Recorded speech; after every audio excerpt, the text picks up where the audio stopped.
Je m'appelle Élise et j'ai 32 ans. Je travaille comme infirmière à l'hôpital de la Croix-Rousse, ici, à Lyon. Jeudi dernier, je me rendais chez mes parents pour notre rassemblement annuel de la Toussaint. Le cœur battant d'excitation, car j'avais enfin quelque chose d'incroyable à partager avec ma famille. Après 5 longues années de sacrifices et d'économies sur chaque centime, j'avais atteint mon objectif de 75 000 € pour l'apport de ma première maison. J'avais hâte de voir leur visage quand je leur annoncerais la nouvelle. Je ne savais pas que ce repas de famille deviendrait le jour le plus dévastateur de ma vie, et que tout ce que je pensais savoir sur les gens que j'aimais s'effondrerait en quelques heures. Avant de plonger dans cette histoire, j'aimerais savoir d'où vous me regardez. Laissez votre ville ou votre pays dans les commentaires ci-dessous. Et si vous êtes prêt pour une histoire qui vous fera tout remettre en question, sur la loyauté et la confiance familiale, veuillez cliquer sur le bouton « J'aime » et vous abonner pour plus d'histoires de la vie réelle. Croyez-moi, ce qui s'est passé ensuite vous choquera jusqu'au plus profond de votre être. Le parcours pour économiser 75 000 € n'était pas seulement une question d'argent. C'était une question de me prouver que je pouvais construire quelque chose de significatif à partir de rien. Il y a 5 ans, en sortant de l'école d'infirmière, je me suis fait la promesse que je serais propriétaire de ma maison avant mes 33 ans. Cette promesse est devenue mon étoile polaire à travers chaque décision difficile que j'ai dû prendre. Travailler comme infirmière signifiait que j'avais des opportunités d'heures supplémentaires que d'autres n'avaient pas. Pendant que mes amis sortaient nés à boire un verre après le travail, je prenais des gardes supplémentaires. Les projets du week-end sont devenus des doubles gardes. Le week-end. Je me souviens d'innombrables vendredis soirs où mes collègues m'invitaient à dîner ou au cinéma et je devais refuser parce que je m'étais inscrite pour une autre garde de 12 heures. L'argent était bon, mais le sacrifice était réel. Mon cadre de vie reflétait mon engagement envers cet objectif. Alors que d'autres personnes de mon âge passaient à de beaux appartements ou achetaient de nouvelles voitures, je suis restée dans un studio de 35 mètres carrés dans un quartier peu recommandable de Villeurbanne. Le loyer n'était que de 600 € par mois, ce qui laissait plus d'argent pour les économies. Mes voisins étaient principalement des étudiants, et l'immeuble avait des murs fins comme du papier, mais je gardais les yeux fixés sur mon objectif. Ma voiture était une Peugeot 208 de 2012 avec 250 000 km au compteur. La climatisation était en panne depuis 2 ans et la vitre côté passager ne descendait plus. Mais elle m'emmenait au travail de manière fiable. Mes collègues plaisantaient parfois sur ma voiture vintage. Mais je savais que chaque mois où je ne faisais pas de paiement pour une voiture représentait 350 € de plus pour mon fonds maison. Faire les courses est devenu une mission stratégique. J'ai découvert chaque friperie et dépôt-vente dans un rayon de 30 km autour de mon appartement. Ma garde-robe se composait entièrement de blouses d'occasion pour le travail et de pièces soigneusement sélectionnées dans des magasins de seconde main pour tout le reste. Je suis devenue une experte pour trouver des vêtements de marque avec l'étiquette encore dessus pour 10% de leur prix d'origine. Faire les courses signifiait découper des coupons, acheter des marques de distributeurs et manger beaucoup de pâtes et de soupe en conserve. Les sacrifices sociaux ont été la partie la plus difficile. J'ai manqué le mariage de ma colocataire d'univers, IT parce que je ne pouvais pas me permettre la robe de demoiselle d'honneur et le voyage à Bordeaux. J'ai décliné d'innombrables fêtes d'anniversaire, baby showers et week-ends entre filles. Mes amis ont commencé à m'appeler moins fréquemment et je comprenais pourquoi. Quand quelqu'un ne peut constamment pas participer aux activités sociales normales, les relations s'éloignent naturellement. Mais l'aspect le plus difficile était de gérer les demandes d'argent constantes de ma famille. Mes parents, Henri et Agnès, avaient développé au fil des ans une habitude de demander de petits prêts qui ne semblaient jamais être remboursés. 20 € par-ci, 50 € par-là, parfois 100 € pour une réparation de voiture d'urgence ou une facture médicale. J'avais appris à fixer des limites, mais ce n'était pas facile.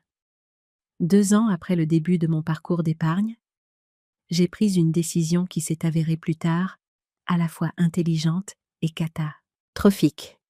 J'ai ouvert un compte d'épargne séparé dans une autre banque, une que mes parents ne connaissaient pas. J'ai gardé mon compte courant habituel au Crédit Mutuel, où ma famille avait ses comptes depuis des années, mais mes économies sérieuses allaient sur le nouveau compte. De cette façon, lorsque mes parents me posèrent des questions sur mes finances, je pouvais honnêtement dire que le solde de mon compte courant était bas sans révéler le pécule grandissant. À la 4e année, j'avais développé une relation presque obsessionnelle avec le solde de mon épargne. Je le vérifiais plusieurs fois par jour, regardant les chiffres grimper lentement, mais sûrement. 50 000 €, c'était comme une montagne que j'avais gravie. 60 000 €, j'avais l'impression d'être enfin à portée de mon objectif. Quand j'ai atteint 70 000 € au printemps dernier, je me suis autorisé une petite célébration. Un unique verre de vin à la maison en règle, ardant les annonces immobilières en ligne. Le quartier que j'avais choisi était un coin tranquille, à environ 15 minutes de l'hôpital, dans le secteur de Montchat.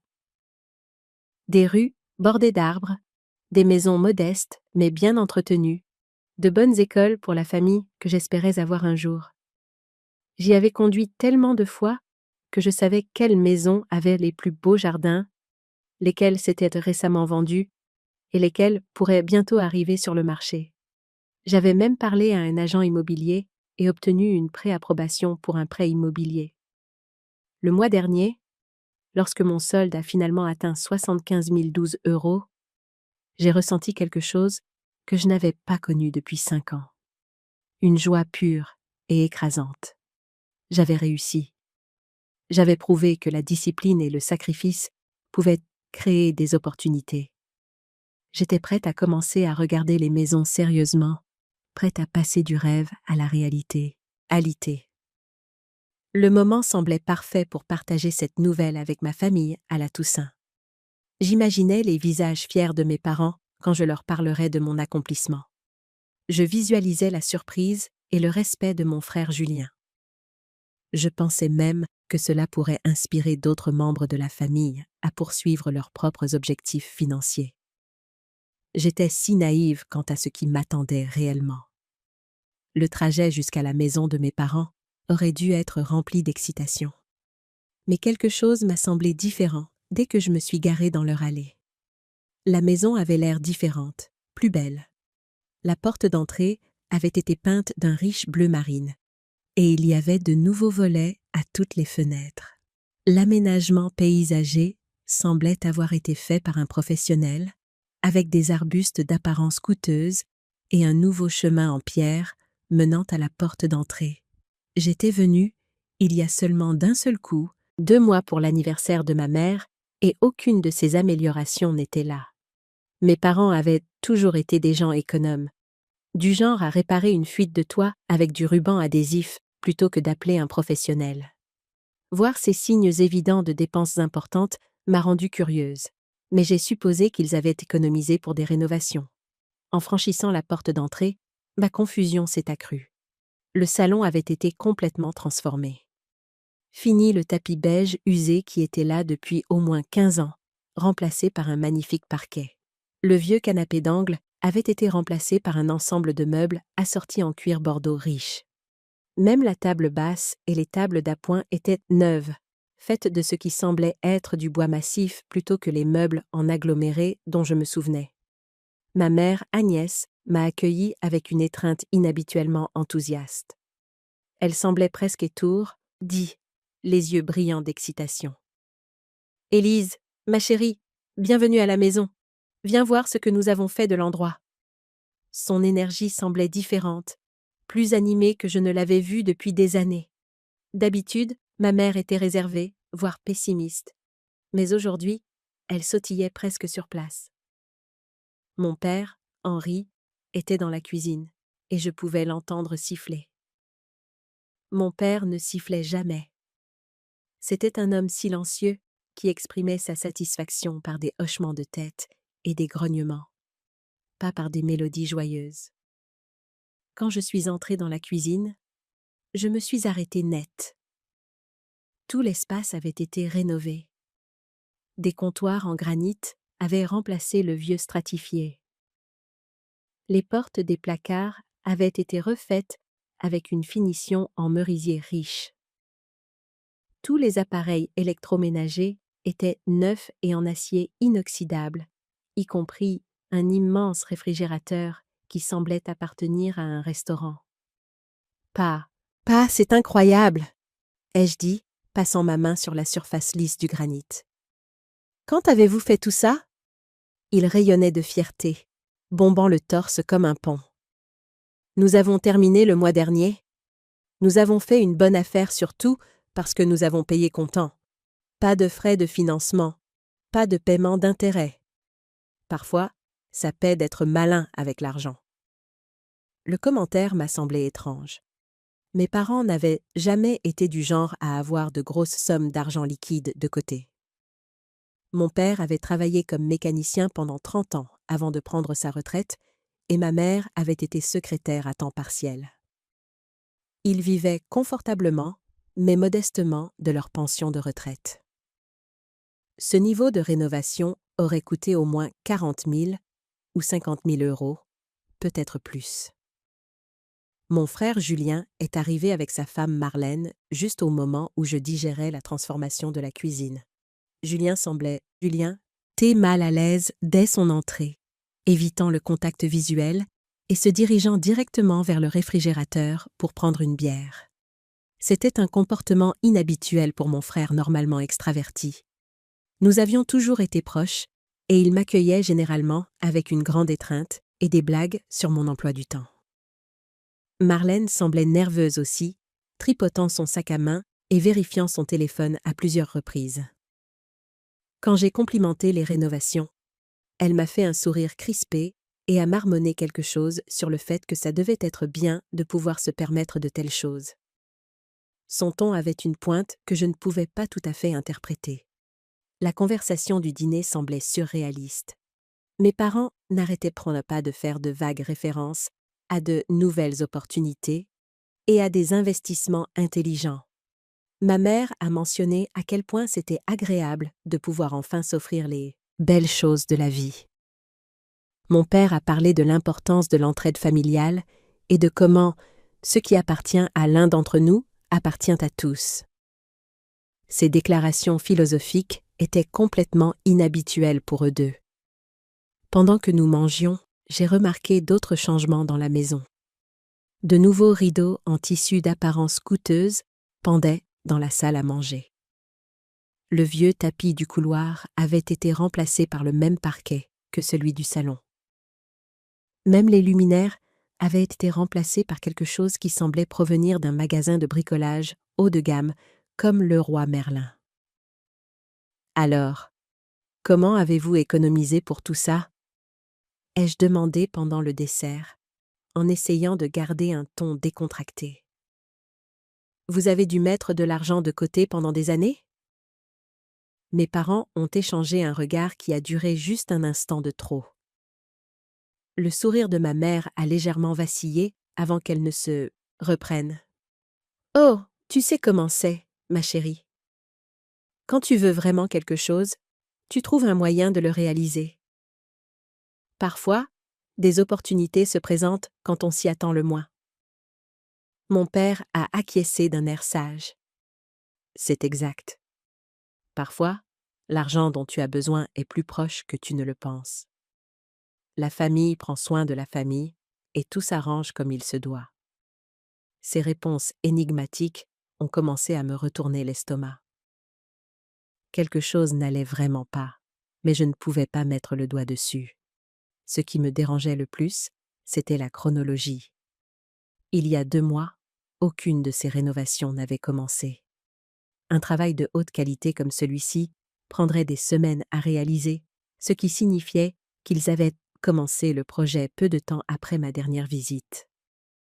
Le timing semblait trop fortuit. Julien s'est raclé la gorge et s'est excusé pour aller aux toilettes. Marlène l'a suivi, prétendant qu'elle devait vérifier quelque chose dans la voiture. Leur sortie précipitée m'a laissé seule avec mes parents, qui continuaient de rayonner de satisfaction en discutant de leurs diverses améliorations. C'est là que j'ai pris la décision qui allait tout changer. Je devais vérifier mon compte en banque. Non pas parce que je soupçonnais quelque chose de précis, mais parce que quelque chose dans toute cette situation me semblait anormal, et je voulais être rassurée en voyant mes économies soigneusement accumulées, bien en sécurité, sur mon compte. Je me suis excusée pour aller aux toilettes, mais au lieu de monter à l'étage, je me suis faufilée dans le petit bureau de mes parents et j'ai sorti mon téléphone. Mes mains tremblaient en ouvrant mon application bancaire. Le Wi-Fi chez mes parents était lent et l'application semblait mettre une éternité à se charger. Ces quelques secondes m'ont paru des heures alors que j'attendais que les informations de mon compte apparaissent à l'écran. Je m'attendais à voir mon solde familier de 75 012 €, prête à en faire une capture d'écran et peut-être même à montrer à ma famille les fruits de mes 5 années de sacrifice. Les chiffres qui sont apparus sur mon écran n'avaient aucun sens au début. Je les ai fixés, clignant des yeux, convaincu qu'il y avait eu une sorte d'erreur technique. Le solde affichait 247,83 €. C'était impossible. J'avais vérifié ce compte il y a seulement 3 jours, avant de partir travailler, et tout était normal. J'ai immédiatement cliqué sur l'historique des transactions, mon cœur battant maintenant si fort que je pouvais l'entendre dans mes oreilles. Ce que j'y ai vu m'a fait flancher les jambes et j'ai dû m'asseoir sur la chaise de bureau de mon père pour ne pas tomber. Au cours des 3 derniers mois, il y avait eu des retraits systématiques de mon compte. Des sommes importantes allant de 3,0 à 8 000 € à la fois. Chaque retrait avait été autorisé en utilisant le nom de ma mère en tant que cotitulaire du compte. La prise de conscience m'a frappé comme un coup physique. Lorsque j'avais ouvert ce compte d'épargne il y a 4 ans, j'avais ajouté ma mère comme contact d'urgence et cotitulaire. J'avais 28 ans à l'époque, et cela m'avait semblé une mesure de sécurité raisonnable. S'il m'arrivait quelque chose, elle pourrait accéder au compte pour gérer mes affaires. J'avais complètement oublié cet arrangement, car il n'avait jamais posé de problème auparavant. J'ai parcouru les détails des transactions avec une horreur croissante. Les dates et les montants correspondaient parfaitement à ce que je voyais dans la maison de mes parents. Un paiement à Cuisine Schmitt pour les meubles de cuisine. Plusieurs transactions chez Leroy Merlin et Castorama. Un paiement important à Plan de Travail Granit Lyon. Un autre paiement à Darty Cuisine. Et même un paiement à une entreprise appelée Service Parquet d'Élite. Ma mère avait systématiquement vidé mon compte d'épargne pour payer les rénovations de leur maison. Ce n'était pas une décision impulsive ou un moment d'égarement. C'était un vol calculé et prémédité qui durait depuis 3 mois. Pendant que je faisais des gardes doubles et que je mangeais des nouilles instantanées pour économiser de l'argent, ma mère dépensait mon argent en comptoir en granit et en appareils électroménagers en acier inoxydable. La trahison m'a semblé comme un coup de poignard dans la poitrine. Il ne s'agissait pas seulement d'argent, bien que perdre 75 000 € soit déjà assez dévastateur. Il s'agissait de confiance, de la relation fondamentale entre un parent et un enfant. J'avais fait confiance à ma mère en lui donnant accès à mon compte parce que je n'aurais jamais imaginé qu'elle trahirait cette confiance. L'idée qu'elle avait planifié cela pendant que je partageais mon enthousiasme à l'idée d'acheter une maison me rendait physiquement malade. J'ai essayé d'appeler le service client de la banque, mais c'était après les heures de bureau, un jour férié.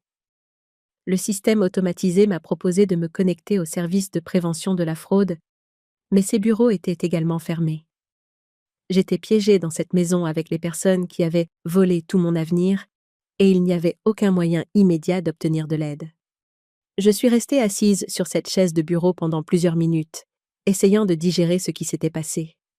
5 ans de sacrifice, 5 ans à dire non à tout ce que je voulais, 5 ans à vivre comme une nonne pour pouvoir me construire un avenir meilleur. et tout était parti. Mes parents l'avaient pris, l'avaient dépensé pour leur propre confort et avaient célébré leur bonne fortune toute la soirée. Le plus cruel était de réaliser à quel point j'avais été naïve. Pendant que j'étais à l'étage en train de vérifier mon compte, ils étaient en bas, en train de rire et de profiter de leur repas de fête, se félicitant probablement de leur plan astucieux. Ils avaient volé mon argent et m'avaient ensuite invité pour voir comment ils l'avaient dépensé. L'audace était à couper le souffle. Je me suis forcée à prendre des captures d'écran de tout. Le solde du compte, l'historique des transactions, les dates et les montants de chaque retrait. Si je devais les confronter, j'avais besoin de preuves. Je devais aussi documenter cela pour le dépôt de plainte que je prévoyais déjà de faire. Ce n'était pas juste un désaccord familial sur l'argent. C'était du vol, pur et simple, et j'allais le traiter comme tel. Retourner dans la salle à manger, c'était comme marcher vers ma propre exécution. Ma famille était toujours assise autour de la table, mes parents rayonnant de satisfaction, tandis que Julien et Marlène picoraient leur dessert dans un silence inconfortable. Ils ont tous levé les yeux quand je suis entrée, et j'ai pu voir dans les yeux de ma mère qu'elle savait exactement ce que j'avais découvert. Il n'y avait aucune surprise sur son visage, aucune confusion quant à la raison de mon air dévasté. Juste un léger resserrement autour de ses yeux qui me disait qu'elle attendait ce moment. « Il faut qu'on parle », ai-je dit, ma voix à peine plus qu'un murmure. Nous tous, tout de suite. Les mots sont sortis de ma bouche comme du verre brisé. « Où est mon argent ?» J'ai levé mon téléphone, montrant la capture d'écran du solde de mon compte. Il y avait 75 000 € sur ce compte il y a 3 jours. Maintenant, il y a 247 €. Je veux savoir où ils sont passés. Ma mère n'a même pas essayé de nier. Au lieu de cela, elle a redressé les épaules et levé le menton avec une expression que je n'avais jamais vue au pays auparavant. C'était un air de défi, presque de fierté. Nous en avions besoin, Élise. Nous vivons dans cette maison démodée depuis 30 ans, nous débrouillant avec de vieux appareils et des choses usées. Tu gagnes bien ta vie et tu n'as pas de famille à charge. Nous avons pensé que tu pouvais t'en passer. La manière désinvolte dont elle a dit « t'en passer » a fait que ma vision s'est brouillée de rage. M'en passer, maman? C'était toutes les économies de ma vie. C'était 5 ans d'heures supplémentaires. 5 ans à vivre dans un studio. 5 ans à manger des nouilles instantanées pour pouvoir acheter une maison. Vous ne m'avez pas demandé. Vous avez juste pris. Mon père a rejoint la défense avec une attitude tout aussi choquante. Allons, Élise, ne sois pas dramatique. Nous t'avons élevée. Nous t'avons nourrie. Nous t'avons mise à l'abri pendant 18 ans. Nous avons fait beaucoup de sacrifices pour toi quand tu étais jeune. Il n'est pas déraisonnable de s'attendre à ce que cet investissement rapporte des dividendes. Investissement? Dividendes? Je criais maintenant, sans me soucier de qui m'entendait. Vous m'avez volé. Vous êtes entré dans mon compte bancaire privé et avez volé chaque centime que j'avais économisé. Ce n'est pas un investissement. C'est du vol. Julien a finalement pris la parole, et ce qu'il a dit a encore tout aggravé. Élise, je dois te dire quelque chose. Ils m'ont demandé tes informations bancaires il y a environ 6 mois. Ils ont dit qu'ils voulaient me faire un dépôt comme cadeau surprise. Je leur ai dit que je ne les avais pas et qu'ils devaient te le demander directement. Je pensais qu'ils avaient abandonné l'idée. Cette révélation que mon frère savait que quelque chose se préparait, même s'il n'y avait pas participé, a été ressentie comme une autre trahison. Tu savais qu'il préparait quelque chose avec mon compte en banque et tu ne m'as pas prévenu? Je ne savais pas qu'ils allaient prendre de l'argent, a dit Julien sur la défensive. Je pensais qu'ils voulaient en mettre. Quand ils ont arrêté de me poser des questions, j'ai supposé qu'ils avaient changé d'avis. Marlène a enfin trouvé sa voie. Et ce qu'elle a dit a tout changé. Julien, nous devons lui dire le reste. Élise, j'ai entendu tes parents en parler à Pâques. Ils discutaient de la manière d'accéder à ton compte et de combien ils pensaient pouvoir prendre, sans que tu ne le remarques tout de suite. Je pensais qu'ils ne faisaient que fantasmer, mais apparemment, ils faisaient de vrais plans. Le masque de justice de ma mère a finalement glissé, remplacé par quelque chose de laid et de défensif. Oh, alors maintenant tout le monde va se liguer contre nous. Nous sommes les méchants pour avoir essayé d'améliorer notre situation de vie. Élise, tu agis comme si nous avions commis un crime terrible. Mais tout ce qu'il y a, nous avons fait, c'est emprunter de l'argent à notre propre fille. Emprunter? Ai-je hurlé. Quand aviez-vous l'intention de le rembourser? Quand aviez-vous l'intention de me dire que vous l'aviez emprunté? Ce matin, vous vous vantiez de tout payer comptant, de votre intelligence financière. Vous dépensiez mon argent et vous vous félicitiez d'être des experts en finance. La réponse de mon père fut le moment où j'ai réalisé que j'avais affaire à des gens que je ne reconnaissais pas. Tu sais quel est ton problème, Élise? Tu te crois meilleure que nous. Tu penses que parce que tu es allée à l'école d'infirmière et que tu gagnes un salaire décent, tu es en quelque sorte supérieure aux personnes qui t'ont élevée. Eh bien, laisse-moi te dire quelque chose, ma petite. Tout ce que tu es, tu nous le dois. Nous t'avons créé, nous t'avons façonné, et nous méritons de bénéficier de notre investissement. Le mot « investissement », encore, ils me voyaient littéralement comme une entreprise commerciale qui leur devait des retours. Je n'en crois pas mes oreilles. Vous n'êtes même pas désolé. Vous êtes assis là à justifier le vol de toutes les économies de ma vie, comme si c'était votre droit de les prendre. Ma mère s'est penchée en avant avec une froideur que je ne lui avais jamais vue. Le droit. Tu veux parler de droit?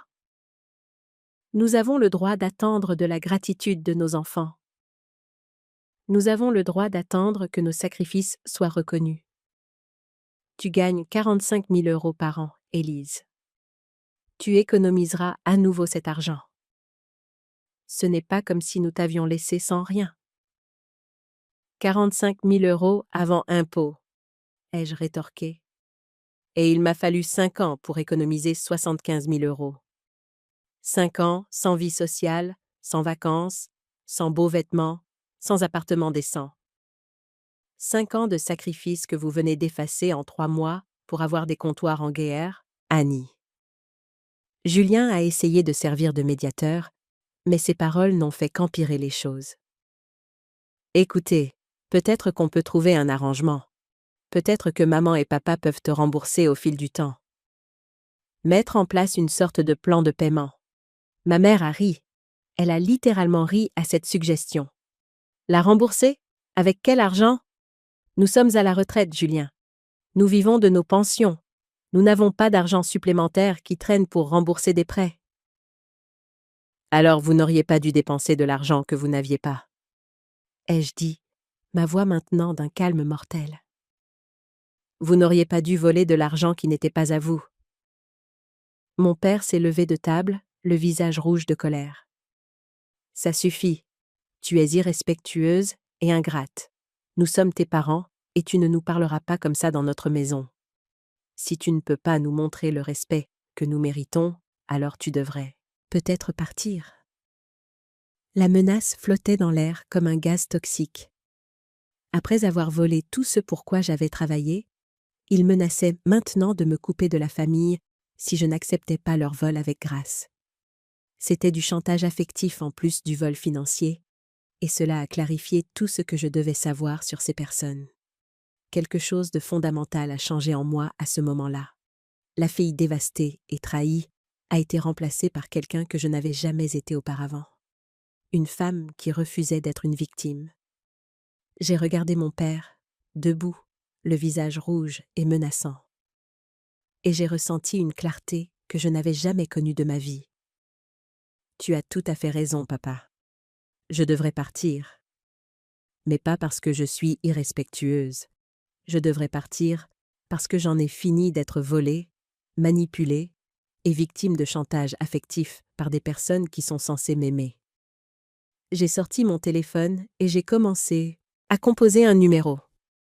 Ma mère m'a demandé ce que je faisais et je l'ai regardé droit dans les yeux en répondant. J'appelle la gendarmerie. Le changement dans la pièce a été immédiat. Mon père s'est rassis lourdement. Le visage de ma mère est devenu blanc.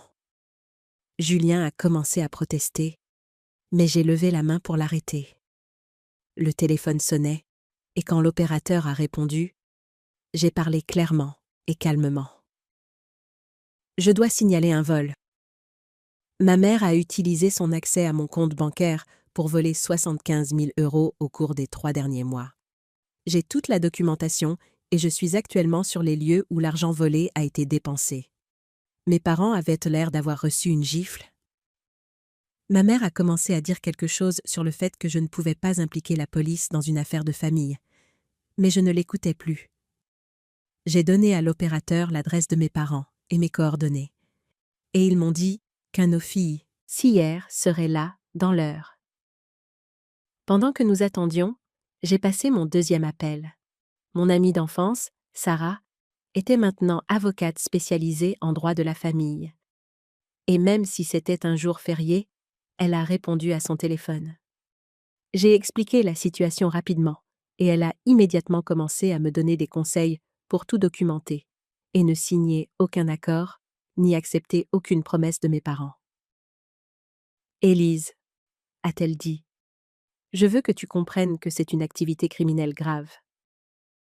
Co-titulaire de compte ou non, utiliser l'argent de quelqu'un d'autre sans sa connaissance ou son consentement pour un bénéfice personnel, c'est du vol. Ne les laisse pas te convaincre que c'est une affaire civile et familiale. Porte plainte. » Mon troisième appel a été à la hotline de prévention de la fraude de la banque. Même si c'était un jour férié, ils avaient des services d'urgence disponibles. J'ai signalé l'utilisation non autorisée de mon compte et j'ai entamé le processus de dépôt d'une plainte formelle. Ils m'ont dit qu'avoir quelqu'un comme co-titulaire d'un compte ne leur donnait pas des droits illimités pour le vider, surtout sans en informer le titulaire principal. Pendant ces appels téléphoniques, ma famille est restée assise dans un silence stupéfait. Je pense qu'ils s'attendaient à ce que je pleure, que je supplie, que j'accepte finalement leurs explications et que je passe à autre chose. Ils ne s'attendaient pas à ce que je commence immédiatement à traiter cela comme le crime que c'était. Julien a finalement retrouvé sa voix. « Élise, je sais que tu es bouleversée, mais impliquer la police semble extrême. C'est la famille. On ne peut pas régler ça entre nous ?» J'ai regardé mon frère. Cet homme que j'avais admiré toute ma vie, et j'ai réalisé qu'il était plus préoccupé par les apparences familiales que par le fait que nos parents avaient commis un crime. « Julien, ils m'ont volé 75 000 €. Si un étranger avait fait ça, tu t'attendrais absolument à ce que j'appelle la police? Le fait que ce soit nos parents ne rend pas le vol légal. » Marlène a surpris tout le monde en prenant ma défense. « Elle a raison, Julien. Ce qu'ils ont fait est mal, et ils ne sont même pas désolés. Ils agissent comme si Élise leur devait cet argent. » Ma mère a tenté une dernière tactique de manipulation, celle qu'elle utilisait sur moi depuis l'enfance. Elle s'est mise à pleurer, de vraies larmes, en disant que je détruisais la famille pour de l'argent. « Élise, ma chérie, je n'ai jamais voulu te faire de mal. Nous avions juste besoin d'aide, et nous savions que tu nous aimais assez pour vouloir nous aider si nous le demandions. »« Mais vous n'avez pas demandé, » ai-je dit, insensible à ses larmes. « Vous avez pris. Et si vous saviez que je voudrais aider, pourquoi n'avez-vous pas demandé au lieu de vol ? » Question marque. Mon père a répondu à cette question d'une manière qui a tout révélé. « Parce que nous savions que tu dirais non. Tu as toujours été près de tes sous, faisant toujours passer tes propres objectifs avant les besoins de la famille. Nous savions que tu trouverais une excuse pour ne pas nous aider. Voilà. » Il savait que je dirais non pour leur donner 75 000 € pour des rénovations. Alors, ils les ont pris quand même. Ils savaient que j'économisais pour une maison. Ils savaient à quel point j'avais travaillé dur pour cet argent. Et ils ont décidé que leur désir était plus important que mes rêves. Le gendarme est arrivé exactement 1 heure après mon appel. L'adjudant Dubois était professionnel et minutieux, prenant des dépositions détaillées de toutes les personnes présentes. Il a examiné mes relevés bancaires, photographié les rénovations qui avaient été payées avec mon argent volé, et a écouté les diverses justifications de mes parents avec une expression de plus en plus sceptique. Quand mon père a essayé d'expliquer que c'était de l'argent de la famille et que j'étais vindicative, l'adjudant Dubois l'a interrompu.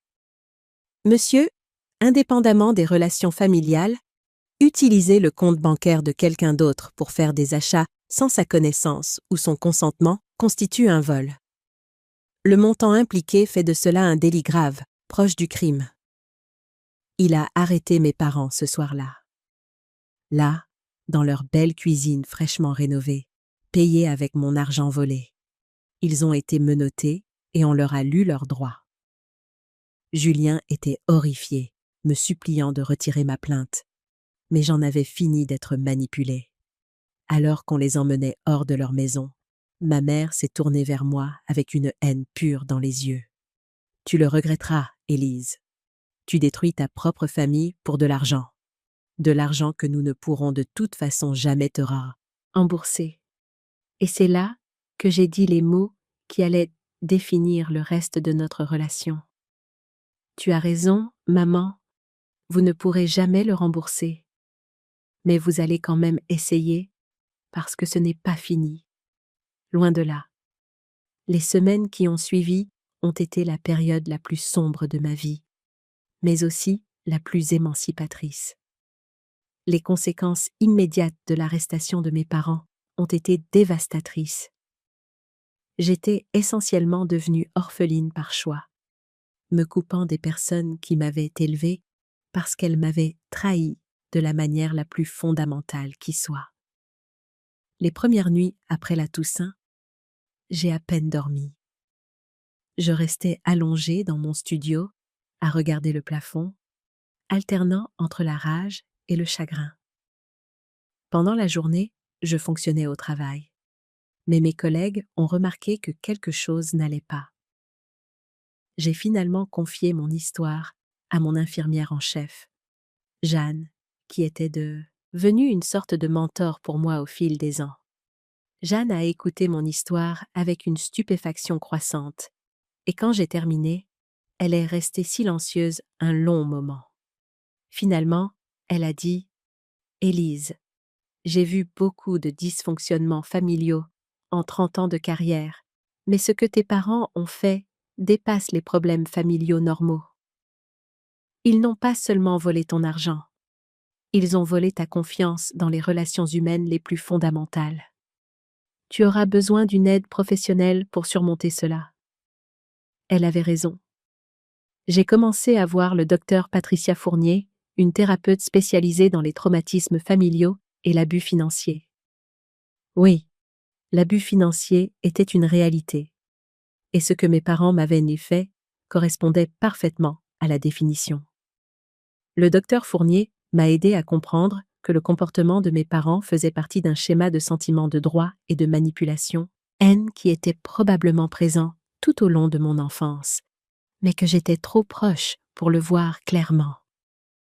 L'abus financier commence souvent modestement, a-t-elle expliqué lors d'une de nos séances. Les petits prêts qui ne sont jamais remboursés, les culpabilisations sur le fait d'être égoïste avec l'argent, l'attente que les enfants adultes doivent prioriser les besoins financiers de la famille par rapport à leurs propres objectifs. Tes parents sont passés au vol pur et simple, mais je soupçonne que les bases de ce comportement ont été posées il y a des années. Elle avait raison. En y repensant, je pouvais voir le schéma. Les demandes constantes d'argent, toujours présentées comme des urgences ou des besoins temporaires. Les culpabilisations quand j'hésitais à leur prêter de l'argent. La façon dont ils me faisaient me sentir égoïste de vouloir économiser pour mon propre avenir au lieu de les aider avec leurs désirs immédiats, TS. La procédure judiciaire a avancé de manière constante. Mes parents ont été libérés sous caution, mais ils ont dû rendre leur passeport et accepter de ne pas me contacter directement.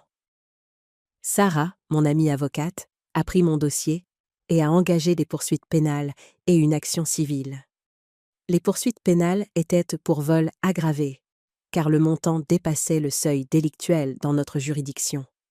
L'action civile visait le remboursement de l'argent volé, plus les dommages et intérêts, et les frais de justice.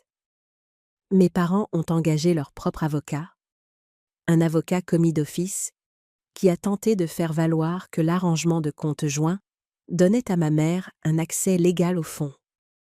Mais le procureur et Sarah ont tous deux démontré que l'accès au compte joint était destiné aux urgences et à la gestion du compte, et non à des achats importants non autorisés. Le fait qu'ils aient caché leurs activités et dépensé l'argent pour des rénovations de luxe plutôt que pour des produits de première nécessité a encore affaibli leur argumentation. Le développement le plus surprenant est venu de ma propre famille. Julien, après avoir initialement défendu nos parents, a commencé à voir la situation plus clairement. Il est venu à mon appartement environ 2 semaines après la Toussaint, l'air hagard et honteux. « Élise, je te dois des excuses, » a-t-il dit. J'ai réfléchi à ce qu'ils ont fait, et je reviens sans cesse à une question. Est-ce que je prendrai un jour de l'argent sur les comptes d'épargne de mes enfants pour rénover ma maison? Et la réponse est absolument non. Ce qu'ils ont fait est mal, et j'aurais dû te soutenir depuis le début. Le changement d'avis de Julien a tout signifié pour moi. J'avais perdu mes parents, mais j'avais toujours mon frère. Plus important encore, Julien a offert de témoigner en ma faveur au sujet de la conversation qu'il avait eue avec nos parents, net sur l'accès à mon compte bancaire. Son témoignage aiderait à établir la préméditation, rendant les accusations plus graves. Marlène s'est également manifestée avec des SMS qu'elle avait sauvegardés de Pâques, lorsqu'elle avait entendu nos parents discuter de leur plan. Elle l'avait mentionné brièvement à la Toussaint, mais elle avait en fait des preuves documentées de leur préméditation. Le SMS qu'elle avait envoyé à Julien ce jour-là disait « Tes parents parlent de prendre de l'argent sur le compte d'Élise pour les rénovations de la maison. Cela me semble vraiment mal. Mais le soutien le plus inattendu est venu de membres de la famille élargie. La sœur de mon père, tante Dorothée, m'a appelé environ 1 mois après l'arrestation. Elle voulait que je sache que nos parents lui avaient fait quelque chose de similaire 15 ans plus tôt, mais à plus petite échelle. Ils lui avaient emprunté 5 000 € pour ce qu'il prétendait être une urgence médicale, puis ne l'avaient jamais remboursé et s'était montrée offensée lorsqu'elle avait posé des questions à ce sujet. « J'aurais dû te prévenir, » a dit tante Dorothée. Mais je pensais que c'était un incident isolé et je ne voulais pas causer de drame familial. Maintenant, je réalise qu'ils font ça depuis des années, devenant juste plus audacieux à chaque fois. D'autres membres de la famille ont commencé à me contacter avec des histoires similaires. Cousin Robert leur avait prêté de l'argent pour des réparations de voitures qui se sont avérées être des dépenses de vacances. Oncle François avait cosigné pour une carte de crédit qu'ils avaient utilisée jusqu'à la limite et pour laquelle ils avaient fait défaut de paiement. Il y avait un schéma de manipulation financière qui remontait à des décennies, et j'avais été leur plus gros coup. Pendant ce temps, mes parents découvraient les conséquences de leurs actes. Ils avaient dépensé de l'argent qu'ils n'avaient pas pour des rénovations, en supposant que je ne le remarquerais jamais ou que je leur pardonnerais finalement. Maintenant, ils faisaient face à des accusations de délits graves, à une responsabilité civile et à la possibilité très réelle de devoir vendre leur maison fraîchement rénovée pour payer le dédommagement. Leur avocat a approché Sarah au sujet d'une procédure de plaider coupable. Mes parents plaideraient coupables à une accusation réduite en échange du paiement intégral du dédommagement, plus les intérêts et les dommages. Le montant total serait d'environ 90 000 €, ce qui était plus que la valeur de la maison après les rénovations. J'avais un choix à faire. Je pouvais accepter l'accord, ce qui garantirait que je récupère mon argent, mais entraînerait des peines pénales plus légères pour mes parents. Ou je pouvais pousser pour les accusations complètes, ce qui pourrait entraîner une de prison pour eux, mais sans garantie de récupération financière. Le docteur Fournier m'a aidé à réfléchir à cette décision. De quoi avez-vous besoin pour sentir que justice a été rendue? A-t-elle demandé. Est-il important pour vous qu'il fasse face à des conséquences juridiques graves? Ou la récupération de votre argent est-elle la priorité? J'ai réalisé que ce dont j'avais le plus besoin, c'était d'une reconnaissance. Pas seulement une reconnaissance légale, mais une reconnaissance personnelle de la part de mes parents, que ce qu'ils avaient fait était mal. L'accord de plaider coupable incluait une exigence pour eux d'écrire des lettres d'excuses formelles et de suivre une thérapie financière, ce qui m'attirait plus que la possibilité de les envoyer en prison. Nous avons accepté l'accord, mais avec une condition supplémentaire sur laquelle j'ai insisté.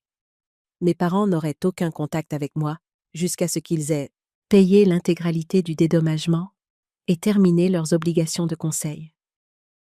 Il ne s'agissait pas de punition. Il s'agissait de me protéger de toute manipulation supplémentaire pendant qu'ils faisaient face aux conséquences de leur choix. 1 an plus tard, ma vie était complètement différente et j'avais appris des leçons que je ne m'attendais jamais à devoir apprendre. La procédure judiciaire s'était terminée avec mes parents, plaidant coupables de fraude financière et acceptant de payer 90 000 € en dédommagement, intérêts et dommages. Ils avaient été contraints de contracter une deuxième hypothèque sur leur maison pour effectuer les paiements, ce qui signifiait qu'ils paieraient pour leurs crimes pendant les 15 années suivantes. L'argent a été restitué sur mon compte par étapes, comme l'exigeait l'ordonnance du tribunal. Chaque paiement était comme une victoire, non pas parce que j'étais vindicative, mais parce qu'il représentait le système judiciaire fonctionnant comme il se doit. Au moment où j'ai reçu le paiement final, mon compte d'épargne était en fait plus important qu'il ne l'avait été avant le vol, grâce aux intérêts et aux dommages qui avaient été accordés. Mais les changements les plus importants dans ma vie n'étaient pas financiers. Le docteur Fournier m'avait aidé à comprendre que ce que mes parents avaient fait n'était que l'exemple le plus extrême d'une vie de violation de limites et de manipulation émotionnelle. J'avais grandi dans une famille où mes besoins et mes objectifs étaient toujours secondaires par rapport aux désirs de mes parents, où la culpabilité et l'obligation étaient utilisées comme des armes, et où dire non à des demandes déraisonnables était traité comme une trahison. Apprendre à fixer des limites saines est devenu ma nouvelle compétence de vie. J'ai pratiqué à dire non sans me sentir coupable. J'ai pratiqué à prioriser mon propre bien-être sans être manipulée en croyant que c'était égoïste. J'ai appris la différence entre la loyauté familiale et le dysfonctionnement familial. Et j'ai choisi la loyauté envers moi-même et envers les personnes qui respectaient réellement mes limites. Le processus de recherche de maison est devenu une célébration plutôt qu'une simple nécessité pratique. Avec mes économies restaurées et mon crédit intact, j'ai pu trouver une belle maison de 3 chambres dans le quartier dont je rêvais depuis des années. Elle avait un jardin, une cheminée et un bureau où je pouvais gérer mes finances sans craindre que quelqu'un ne me vole. Julien et Marlène sont devenus ma famille de cœur. Julien avait appris ses propres leçons sur le fait de permettre un comportement dysfonctionnel, et il s'est engagé à ne plus jamais rester silencieux lorsqu'il verrait quelqu'un être maltraité. Marlène et moi avons développé une amitié qui n'avait jamais existé auparavant, liée par l'expérience partagée de reconnaître la manipulation et de choisir de ne pas y participer. Ma relation avec mon travail s'est également considérablement améliorée sans le stress constant de travailler des heures supplémentaires pour reconstituer des économies volées. J'ai pu me concentrer sur mon développement professionnel. J'ai été promue infirmière en chef, ce qui s'est accompagné d'une responsabilité et d'un salaire accru. Pour la première fois de ma vie d'adulte, je pouvais prendre des décisions de carrière basées sur mes intérêts et mes objectifs plutôt que simplement sur la maximisation des revenus. Le changement le plus surprenant a été dans ma vie sociale. Sans la pression financière qui m'avait isolée pendant des années, j'ai pu renouer avec de vieux amis et en faire de nouveaux. J'ai découvert que les gens étaient beaucoup plus compréhensifs quant à ma précédente indisponibilité que je ne l'avais pu prévu. Plusieurs amis m'ont dit qu'ils s'étaient demandé si quelque chose n'allait pas, mais n'avaient pas su comment demander. J'ai aussi commencé à avoir des rendez-vous amoureux pour la première fois depuis des années. Rencontrer des gens qui avaient des relations familiales saines a été initialement choquant pour moi. J'ai dû apprendre à quoi ressemblaient des dynamiques familiales normales, quelles étaient les limites appropriées, et comment les gens pouvaient être en désaccord sans manipulation ni chantage affectif. C'était comme apprendre une nouvelle langue. Mes parents ont terminé leurs conseils financiers et leurs cours de gestion de la colère ordonnés par le tribunal, et ils ont chacun écrit les lettres d'excuses requises. La lettre de ma mère était superficielle et se concentrait principalement sur la façon dont la situation l'avait blessée. La lettre de mon père était plus réfléchie et reconnaissait qu'il avait priorisé ses DIRS par rapport à mes besoins et qu'il comprenait pourquoi j'avais porté plainte. J'ai choisi de ne répondre à aucune des deux lettres et de ne pas reprendre contact avec eux. Il ne s'agissait pas de punition ou de rancune. Il s'agissait de protéger la nouvelle vie que j'avais construite et les limites saines que j'avais appris à maintenir. Le docteur Fournier a soutenu cette décision, soulignant que la réconciliation nécessite un changement authentique des deux parties et que je n'étais nullement obligée de donner aux gens l'occasion de me blesser à nouveau. Les membres de la famille élargie qui m'avaient contacté avec leurs propres histoires de manipulation financière sont devenus un réseau de soutien inattendu. Nous avons commencé à avoir des rassemblements réguliers que nous appelions en plaisantant les dîners des survivants, où nous pouvions parler de dysfonctionnement familial sans jugement et nous soutenir mutuellement dans le maintien de limites saines. Environ 6 mois après avoir acheté ma maison, j'ai décidé d'utiliser une partie de mes économies restaurées pour prendre les vacances que je reportais depuis 6 ans. J'ai passé 2 semaines en Italie, séjournant dans de beaux hôtels, mangeant dans de merveilleux restaurants et m'achetant des choses que je voulais sans calculer si je pouvais me les permettre. C'était la première fois de ma vie d'adulte que je dépensais de l'argent pour le pur plaisir, sans culpabilité.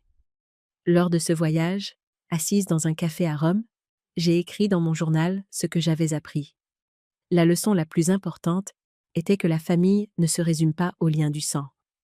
La famille, ce sont les gens qui vous aiment assez pour respecter vos limites, qui soutiennent vos rêves au lieu de les voler, et qui assument la responsabilité de leurs propres problèmes au lieu de s'attendre à ce que vous les résolviez.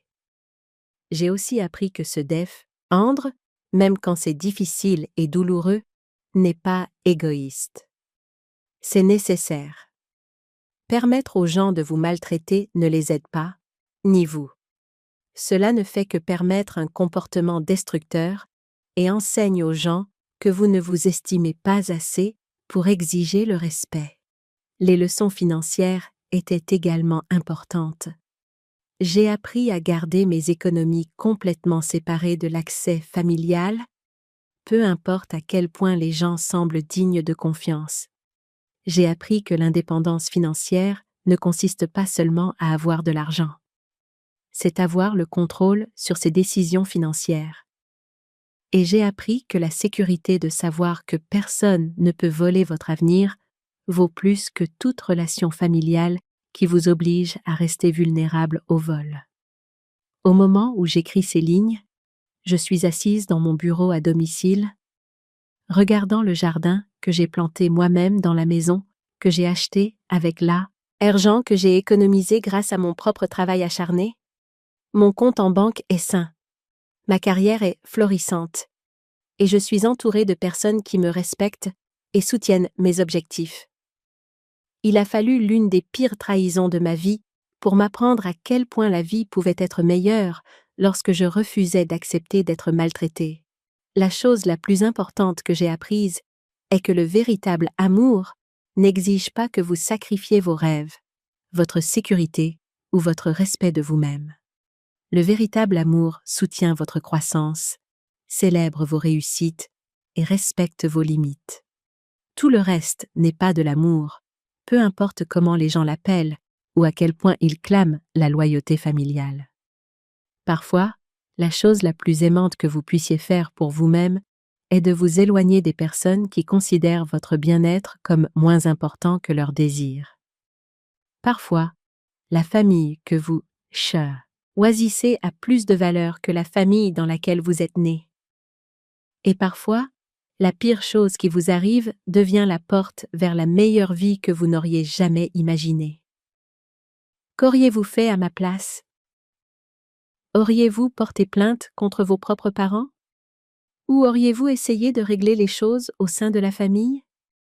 Avez-vous déjà eu à choisir entre la loyauté familiale et la protection contre l'abus financier? Partagez vos réflexions dans les commentaires ci-dessous. Si cette histoire a résonné en vous, veuillez cliquer sur le bouton « J'aime » et vous abonner pour plus d'histoires de la vie réelle sur la manière de surmonter le dysfonctionnement familial et de construire des limites saines. Et si vous connaissez quelqu'un qui pourrait bénéficier d'entendre parler de l'abus financier et de l'importance de protéger ses économies, veuillez partager cette vidéo avec lui. Merci d'avoir écouté mon histoire et rappelez-vous que vous méritez des relations basées sur le respect, la confiance et l'amour véritable. Ne laissez personne vous convaincre que la loyauté familiale exige que vous acceptiez d'être maltraité. Vos rêves et votre avenir méritent d'être protégés. Même lorsque la protection signifie prendre des décisions difficiles concernant les personnes dans votre vie.